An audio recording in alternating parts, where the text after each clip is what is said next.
মৃত্যু আমাকে নেবে, জাতিসংঘ আমাকে নেবে না। আমি তাই নিরপেক্ষ মানুষের কাছে, কবিদের সুধী সমাবেশে আমার মৃত্যুর আগে বলে যেতে চাই, সুধীবৃন্দ, ক্ষান্ত হন। একটি গোলাপ ফুলের মতো শান্ত হন।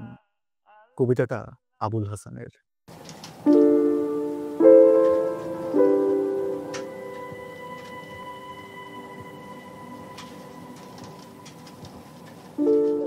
যুদ্ধবিধ্বস্ত পৃথিবীর বুকে বসে তিনি লিখেছিলেন এই কবিতা। কবিতাটার বয়স 50 বছর পার হয়ে গেছে, কিন্তু যুদ্ধ পরিস্থিতি আজও একইভাবে জারি আছে। চলুন আপনাদের একটা গল্প শোনাই। গল্পের নাম বোমার ধোঁয়ায় চাঁদের খোঁজে। রমজানের শেষ দিন, জেরুজালেমের আকাশে রক্তিম সূর্য অস্ত যাচ্ছে, আর মুসলিমরা তাকিয়ে আছে পশ্চিম আকাশের দিকে। ঈদের চাঁদ খুঁজছে তারা। কিন্তু এই শহরে চাঁদের আলো যেমন জল জল করে, তেমনি বুলেটের ঝনঝনানিও বাতাসে ভাসে। আলাক্সা মসজিদের মিনার থেকে মাইকে ঘোষণা আসে, চাঁদ দেখা গেছে। মুহূর্তেই পুরনো শহরের অলি গলি গুঞ্জনে ভরে ওঠে। ঈদের খুশি, শিশুদের হাসি, বাবা মায়ের ব্যস্ততা, সবকিছু মিলিয়ে যেন এক মুহূর্তের জন্য সব দুঃখ দুর্দশা ভুলে যায় সবাই। কিন্তু ঠিক তখনই একদল সেনা টহল দিতে দিতে চলে যায় আলাক্সার পাশ দিয়ে। মুহূর্তের মধ্যেই সবার মধ্যে ফিরে আসে সেই কঠিন বাস্তবতা। এই খুশি কেবল এক রাতের, তারপর আবার আবার সেই সংঘাত, আবার সেই অস্থিরতা। পরের দিন সকালে নতুন পোশাকে মুসলিমরা ঈদের নামাজ পড়তে বের হয়। কিন্তু ইসরায়েলে ঈদের নামাজ মানেই বাধার মুখে পড়া।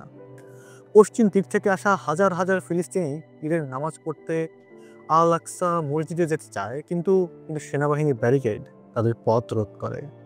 নির্দিষ্ট সংখ্যক মানুষ ছাড়া কেউ যেতে পারবে না। কড়া গলায় বলে কোন এক ইসরায়েলি সেনা। এক বৃদ্ধ, যার জীবনে প্রায় প্রতিটা ঈদ আল আকসায় কেটেছে, চোখের পানি নিয়ে তিনি ফিরে যান। কিন্তু তরুণেরা সহজে হাল ছাড়ে না।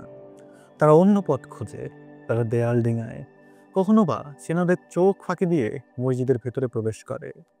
এ যেন এক অনবদ্য লড়াই, এক মসজিদে নামাজ পড়ার লড়াই, এক ধর্মীয় অধিকার রক্ষার লড়াই, এক এথনিসিটির জন্য লড়াই, মাতৃভূমির শেষ মাটিটুকু শেষ দায় নিজের কপালে আগলে রাখার লড়াই। নামাজ শেষে যখন মানুষ বাড়ি ফিরছে, তখনই কিছু এলাকায় সংঘর্ষের খবর আসে। গাজায় হয়তো আবারও বোমা পড়েছে, হয়তো পশ্চিম তীরে কিছু তরুণকে ধরে নিয়ে গেছে ইসরায়েলি সেনারা। এদের আনন্দ মুহূর্তেই দুশ্চিন্তায় পরিণত হয়। তবু ঘরে ঘরে রান্না হয় ঐতিহ্যবাহী খাবার, কখনো মামুল, কখনো মাকলুবা কিংবা কাবাব। ছোট বাচ্চারা ঈদের পোশাক পরে বড়দের থেকে ইলিয়া, মানে যাকে আমরা সালামি বলি, তাই নিচে আসে। কেউ কেউ হয়তো কাছের কবরস্থানে যায়। যেই ভাই বা বন্ধুর সাথে সে বহু বসন্ত কাটিয়েছে, তার কবরের পাশে দাঁড়ায়, ফেলে আসা স্মৃতিগুলো রোমন্থন করে। ইসরায়েলে ঈদ মানে শুধু খুশি নয়, এটি এক প্রতিরোধের প্রতীক। শত বাধা দমনপীড়নের মাঝেও ফিলিস্তিনিরা তাদের ধর্মীয় ঐতিহ্য ধরে রেখেছে। এখানে ঈদ নামাজ বা খাওয়া দাওয়ার উৎসব নয়, এটি এক অস্তিত্বের লড়াই, বিশ্বাসের চিহ্ন। এক বৃদ্ধ দাদা তার নাতিকে বলেন, জানো, একদিন আমরা কোনো ব্যারিকেড ছাড়া, কোনো বাধা ছাড়া মুক্তভাবে ঈদ উদযাপন করব, যেমনটা করতাম আমরা অনেক আগে। শিশুটি মাথা নাড়ে, সে বোঝে না, তবে বিশ্বাস করে দাদার কথা। কারণ ঈদের চাঁদ রোজ কাঁটাতারের ওপাশেও আলো ফেলে যায়। যুদ্ধ ধুলো মেখেও তার সৌন্দর্য ম্লান হয় না। ঈদের রাত, আকাশে ফুটে আছে তারার দল। দূরে হয়তো গাজায় কোনো বাচ্চা ঘুমানোর আগে মনে মনে প্রার্থনা করছে পরের ঈদ একটু শান্তিতে কাটুক। এখনো সেই ঈদ আসেনি, তবে একদিন আসবেই, এমনটা আশা নিয়েই প্রতিবার ঈদের নামাজে সিজদা করে ফিলিস্তিনিরা। ঈদ তাদের জন্য শুধু উৎসব নয়, এটি তাদের অস্তিত্বের সাক্ষ্য। ঈদ, যা হওয়ার কথা ছিল খুশি, মিলন ও আনন্দের প্রতীক, আজ তা অনেক মুসলিম দেশের জন্য দুঃখ, অশ্রু আর নীরব কান্নার দিন।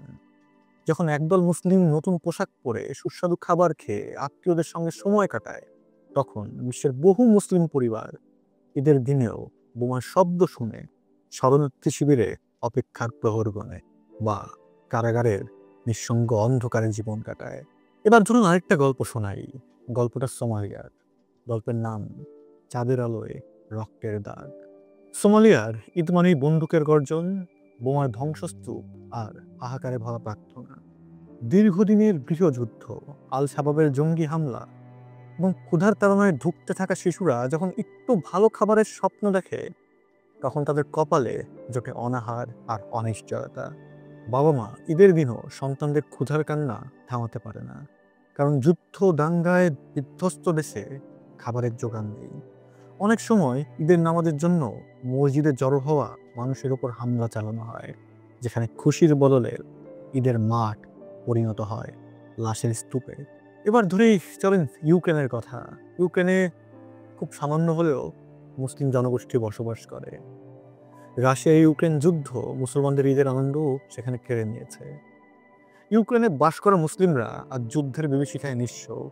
কিয়েভ, মারিওপোল, ওডেসার মুসলিম সম্প্রদায় ঈদের দিনও আতঙ্কে কাটায়, কারণ যুদ্ধ বিমান কখন আবার বোমা বর্ষণ করবে তা কেউ জানে না।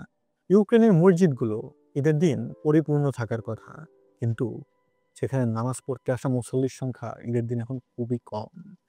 যাতে প্রিয়জনেরা নিহত হয়েছেন, তাদের কাছে ঈদ এক বিষাদের ঈদ।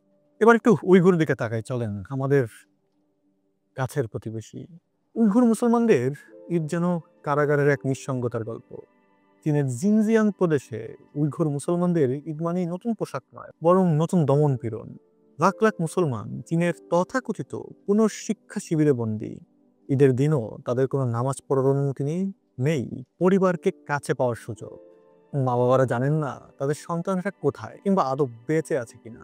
সেখানে যেসব মুসলমান বাড়িতে আছে, তাদের ঘরে সরকারি নজরদারি, ঈদের নামাজ আদায় বাধা, এমনকি ঈদের খাবার রান্না করাও সন্দেহের চোখে দেখা হয়।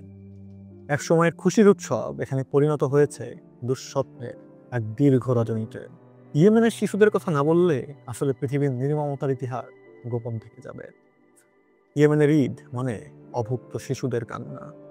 বছরের পর বছর ধরে চলতে থাকা যুদ্ধ, খাদ্য সংকট এবং বিধ্বস্ত অর্থনীতির কারণে ইয়েমেনের ঈদ এখন কেবল বেঁচে থাকার লড়াই। শিশুরা যেখানে ঈদের দিনে খেলনার জন্য অপেক্ষা থাকে, ইয়েমেনের শিশুরা সেখানে অপেক্ষা করে এক টুকরো রুটির জন্য। শহর জুড়ে ধ্বংসস্তূপ আর হাসপাতালে স্থান সংকুলন না হওয়ায় আহতরা মেঝেতে শুয়ে আছে, আর ঈদের নতুন জামার পরিবর্তে গায়ে তাদের জীর্ণ শীর্ণ পোশাক। সেই দেশে ঈদের দিনেও বোমা পড়তে পারে, বাড়িঘর ধ্বংস হতে পারে, কিংবা প্রিয়জন হারানোর শোক নতুন করে আরো আরো বাড়তে পারে। সিরিয়ার কথা বলা যাক একটু। সিরিয়ার বহু মানুষ আজও গৃহহীন, যুদ্ধের আগুনে পুড়ে গেছে তাদের ঘর বাড়ি। ঈদের দিনে যখন সবাই পরিবার নিয়ে একসঙ্গে ভালো মন্দ খেতে চায়, তখন সিরিয়ার শরণার্থীরা তুরস্ক, জর্ডান, লেবানন ও ইউরোপের বিভিন্ন ক্যাম্পে দিন কাটাচ্ছে অযত্ন, অবহেলা, অনাহারে। ঈদের নামাজের জন্য মসজিদে যাওয়ার সুযোগ তাদের নেই, কারণ অনেক মসজিদ ধ্বংসস্তূপে পরিণত হয়েছে। ঈদের খাবারের বদলে তারা কেবল শুকনো রুটি বা ত্রাণের প্যাকেটের উপর নির্ভরশীল। যুদ্ধবিধ্বস্ত সেই দেশে শিশুদের কাছে ঈদ মানে বাবা মায়ের কবরের পাশে বসে কাঁদা, প্রিয়জনদের স্মরণ করা। গল্পটা শেষ করি লেবাননকে দিয়ে। লেবানন, ধ্বংসপ্রাপ্ত স্বপ্নের দেশে ঈদ। লেবাননের অর্থনৈতিক সংকট ঈদকেও বিষাদে পরিণত করেছে। একসময় যখন বৈরুতে জমকালো ঈদ উৎসব হতো, আজ সেখানে কর্মহীন মানুষের দীর্ঘশ্বাস। খাদ্যের দাম এতটাই বেড়ে গেছে যে ঈদের জন্য ভালো খাবার জোগাড় করাও অনেকের জন্য কঠিন। বহু মানুষ কর্মসংস্থান হারিয়ে বিদেশ পাড়ি জমাচ্ছে। ফলে ঈদে পরিবারের সবাই একসঙ্গে হওয়ার সে আনন্দ আর নেই। রাজনৈতিক বিশৃঙ্খলার কারণে মানুষ ঈদের দিনেও অনিশ্চয়তায় দিন কাটাচ্ছে। কবে নাগাদ তারা স্বাভাবিক জীবনে ফিরতে পারবে জানে না কেউ। দুনিয়ার দুই ঈদ, দুই বাস্তবতা। একদিকে বিশ্বের অনেক মুসলমান নতুন পোশাক পরে ঈদের নামাজে যায়, পরিবার পরিজনের সঙ্গে মিলিত হয়, সুস্বাদু খাবার খেয়ে দিন কাটায়। অন্যদিকে Somalia, Ukraine, Uyghur, Yemen, Syria ও লেবাননের মুসলমানদের ঈদ কেবল কান্না, অনাহার, ধ্বংসযজ্ঞ আর এক দীর্ঘশ্বাসের যাত্রা। এই দেশগুলোর মুসলমানরা ঈদের দিনে খুশির পরিবর্তে কিভাবে বেঁচে থাকবে সেই চিন্তায় ব্যস্ত। তারা ঈদের দিনে রঙিন পোশাকের বদলে পরিধান করে ধুলো মাখা রক্ত ভেজা কাপড়।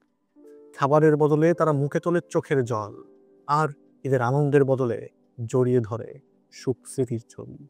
এইসব মুসলিম জনগোষ্ঠীর ঈদ শুধু একটি উৎসব নয়, বরং পৃথিবীর নিষ্ঠুর বাস্তবতার এক জ্বলন্ত সাক্ষ্য। যেখানে ঈদের চাঁদ ওঠে, কিন্তু সেই চাঁদের আলো অনেকের জন্য কোনো খুশি নিয়ে আসে না, বরং তা মনে করিয়ে দেয় কত মানুষ আজও নিপীড়িত, ক্ষুধার্ত, গৃহহীন ও প্রিয়জন হারা। একটি প্রশ্ন থেকেই যায়, এসব নির্যাতিত মুসলমানদের ঈদ কখনো কি সত্যি আনন্দের হয়ে উঠবে? শুরু করেছিলাম আমার প্রিয় কবি আবুল হাসানের কবিতা দিয়ে, শেষটাও তাকে দিয়েই করি। বকুল বৃক্ষদের এইভাবে খুন করা হবে, সব গীতিকার পাখিদের এইভাবে গলা, দানা, স্বরলিপি, শব্দের পালকগুলি ভেঙে ফেলা হবে আমি জানতাম। তিতির ও ঈগল গোত্রের সব শিশুদের এইভাবে ভিক্ষুক, পাগল আর উন্মাদ বানানো হবে। ভারতীয় যুদ্ধের উৎসবে আজ এই শুধু আমাদের ধনুকের ব্যবসা। আমি জানতাম হে অর্জুন, আমি ঠিকই জানতাম। সবাইকে ঈদ মুবারক। পোস্ট দেখুন, ভাবুন, করুন, থাকুন পোস্টের সাথেই। আল্লাহ আল্লাহ